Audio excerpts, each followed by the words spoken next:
Procès à Québec. Son père spirituel l'aurait agressé sexuellement durant des prières. Genre, ça marche pas. Ça... C'est trop weird. Ça vient du journal de Québec. Ça a été écrit par Dominique Lelièvre ce vendredi 13 mars. Donc, un homme de Québec aurait utilisé son statut de père spirituel pour agresser sexuellement une jeune fidèle de son église en lui faisant croire que c'était dans le cadre de prières et pour son bien. J'imagine juste la fille en soi qui se fait dire ça, je comprends juste pas en quoi c'est logique. Hein, on va faire du sexe, c'est dans le cadre des prières, on va faire du sexe. Depuis quand les religions en général acceptent le sexe de base? Genre, ça marche même pas. Le procès de Guy John Imani Kazongo, ce pasteur arrêté à Québec en juin 2025, s'est ouvert vendredi avec le témoignage de la plaignante. La jeune femme aurait fait sa rencontre à l'Église universelle de Jésus-Christ où il lui aurait été présenté comme étant son père spirituel. Ce père spirituel, c'est l'intermédiaire entre toi et Dieu. Si tu as des problèmes spirituels ou physiques, c'est lui qui doit prier pour toi, a-t-elle expliqué. Quelque chose ne va pas selon le titre de l'article. Tu m'en diras tant que ça marche pas. Celui qu'elle appelait et figurativement papa, c'est tellement weird.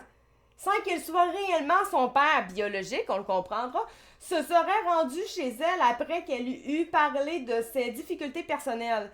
Ce qui devait être une séance de prière aurait pris une tournure totalement inattendue lorsqu'il lui a demandé de sortir une huile de palme qu'elle avait préalablement dû acheter.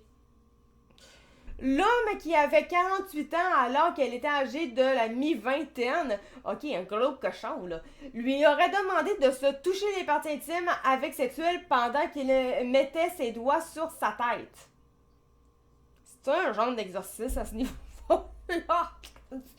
Je la ris parce que je suis comme, ben voyons donc, ça... pauvre victime, on se comprend là, mais c'est juste, je comprends pas.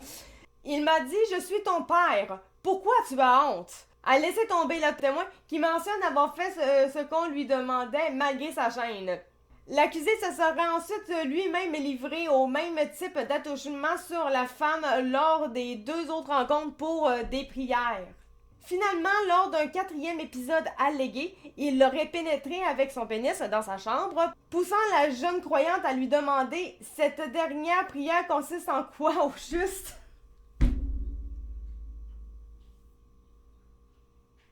Ça n'a pas de rapport. Ça n'a pas de rapport, ça n'a pas de bon sens. L'accusé aurait cessé l'agression en soupirant. Je me suis dit, ok, là, il y a quelque chose qui va pas, dit la plaignante. Les infractions reprochées auraient eu lieu à Québec entre février et avril 2025. Imani Kazongo fait face à une accusation d'agression sexuelle, évidemment, c'est logique. Des esprits. Selon la théorie de cause de la poursuite dirigée par Madame Sonia Lapointe, l'homme aurait même évoqué des esprits qu'il voyait dans sa victime alléguée. Celle-ci n'aurait jamais pu offrir un consentement valide en raison du rapport de force inégal entre elle et l'accusé, a soumis la procureure au jury composé de 14 citoyens. Elle est mal à l'aise, mais compte tenu du lien entre les deux, elle ne questionne pas. Le procès se poursuit la semaine prochaine au Palais de justice de Québec devant le juge Louis Dionne. Hey, je veux en savoir plus clairement, là. Une mesure spéciale a notamment été mise en place afin que le regard de l'accusé ne puisse jamais rencontrer celui de la plaignante durant son témoignage. Ben là, je sais, c'est quasiment un minimum, là, à ce niveau-là. Ben voyons donc, ça n'a pas de bon sens, cette affaire-là. Mais même encore, je me dis, la fille... Pourquoi qu'elle continue d'y aller vierge? On parle de 4 séances sexuelles. Pourquoi quand elle est pas bien, elle sait que ça marche pas tout, mais elle y va encore 4 autres fois? Ben, la première fois, donc 3 autres fois en réalité, là. Je comprends pas. J'ai hâte de connaître la suite. J'ai vraiment hâte de connaître la suite. Il y a rien qui fonctionne là-dedans. Comme ça dit, hein, quelque chose ne va pas. Il y a rien qui va là-dedans. Ça fonctionne pas. Sur ça, je sais pas trop comment finir cette nouvelle-là, cette vidéo-là, en fait, parce que c'est tellement étrange comme chose, puis en même temps, c'est tellement pas cool pour la victime que je sais pas du tout comment terminer ça, donc on va y aller juste comme suit. Si vous avez apprécié la vidéo en soi, ben écoute, vous pouvez vous abonner. C'était Actu4 de True Fact, on se retrouve pour une prochaine vidéo, et puis bien voilà, voilà, voilà, merci, au revoir.